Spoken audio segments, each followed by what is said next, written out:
અનેક કાર્યકર્તાનું મનોબળ ડગી ગયેલું, મેણા મારવાવાળા માથે ચડી બેઠા હતા. હવે તમારું કાંઈ નહીં હાલે, પતી ગયું, ના પાર્ટીમાં કાંઈ નથી, હાલો ભાજપમાં. ઘણા ખરા વૈયાઈ ગયા, ઘણાએ પાર્ટી બદલી નાખી, ચૂંટણી હાર્યા હતા, વેંડિયું કૂદી ગયા.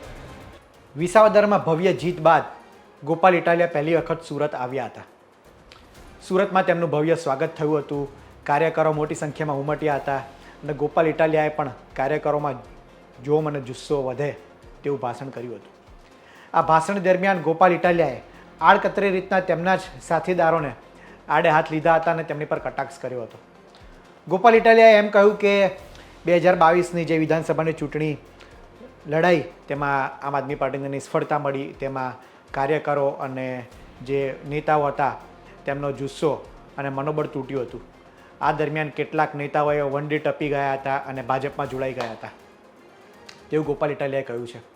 હવે ગોપાલ ઇટાલિયાની આ વાત પરથી આપણે સમજવાનો પ્રયાસ કરીએ તો 2022માં વિધાનસભાની ચૂંટણીમાં સુરતમાં એક આમ આદમી પાર્ટીએ આખો માહોલ ઊભો કર્યો હતો અને પાટીદાર અનામત આંદોલન સમિતિ સાથે જોડાયેલા લોકો, અલ્પેશ કથરિયા, ધાર્મિક માલવિયા, ગોપાલ ઇટાલિયાથી લઈને અન્ય લોકો એ વિધાનસભાની ચૂંટણી આમ આદમી પાર્ટીથી લડ્યા હતા અને અલ્પેશ કથરિયાથી લઈને ગોપાલ ઇટાલિયા, ધાર્મિક માલવિયા તમામની હાર થઈ હતી.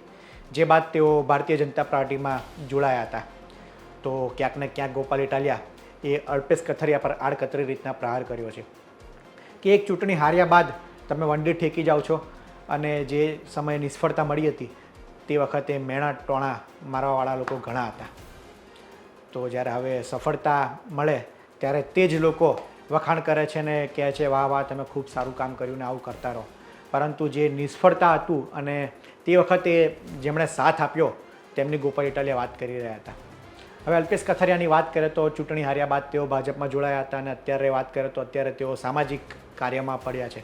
એટલે સમાજના પ્રશ્નોને લઈને ચિંતન શિબિર મળી હતી ગાંધીનગરમાં અને ક્યાંક ને ક્યાંક તેઓ પહેલાં ગોંડલ ગયા હતા અને ગોંડલમાં પાટીદારોને એક કરવાની તેમણે વાત કરી હતી. જયરાજસિંહ જાડેજા અને ગણેશ ગોંડલને પણ તેમણે ચેલેન્જ ફેંકી હતી. અલ્પેશ કથરિયા ભાજપમાં જોડાયા બાદ ભાજપમાં તેઓ ખાસા કોઈ જોવા મળતા નથી, કાર્યક્રમમાં જોવા મળતા નથી.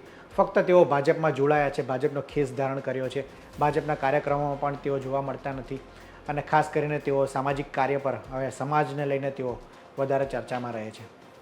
ગાંધીનગરમાં તેમણે બેઠક બોલાવી, આ બેઠકમાં પણ બબાલ થઈ હતી. હાર્દિક પટેલના સમર્થક હોવાની ક્યાંક ને ક્યાંક આરોપ લાગ્યો હતો કે હાર્દિક પટેલના સમર્થક છે તે આ બેઠકમાં આવીને બબાલ કરી હતી અને સમાજને તોડવાની વાત તેમણે કરી હતી. તો ગોપાલ ઇટાલિયાનો આડકતરી રીતના ઇશારો આ જે અલ્પેશ કથરિયા પર હતો તે પહેલાં તો સાંભળીએ. હોય કે ધંધો હોય કે રાજનીતિ હોય, જીત હંમેશા ટીમની હોય, ટીમમાં કરોડો માણસો હોય. પણ 2022ની ચૂંટણીનું પરિણામ આવ્યા પછી આમ આદમી પાર્ટીને માનનીય શ્રી ઈશુદાનભાઈ ગઢવી અને માનનીય મનોજભાઈ સોરઠિયાએ સંભાળવાનું કામ કર્યું. એ દિવસે ઘણી નિરાશા હતી, હતાશા હતી, અનેક કાર્યકર્તાનું મનોબળ ડગી ગયેલું, મેણા મારવાવાળા માથે ચડી બેઠા હતા. હવે તમારું કાંઈ નહીં હાલે, પતી ગયું, ના પાર્ટીમાં કાંઈ નથી, હાલો ભાજપમાં. ઘણા ખરા વૈયાઈ ગયા, ઘણાએ પાર્ટી બદલી નાખી, ચૂંટણી હાર્યા હતા, વેંડિયું કૂદી ગયા. પણ દોસ્તો, એ નિષ્ફળતાને પચાવી જઈને પોતાનો મજબૂત સંકલ્પ જે હતો ગુજરાતમાં આમ આદમી પાર્ટીની સરકાર બનાવવાનો, એ સંકલ્પ ઉપર અડગ રહીને આમ આદમી પાર્ટીને ચલાવવાનું કામ અમારા બે અડીખમ યોદ્ધા ઈશુદાન ગઢવી અને મનોજ સોરઠિયાએ કર્યું.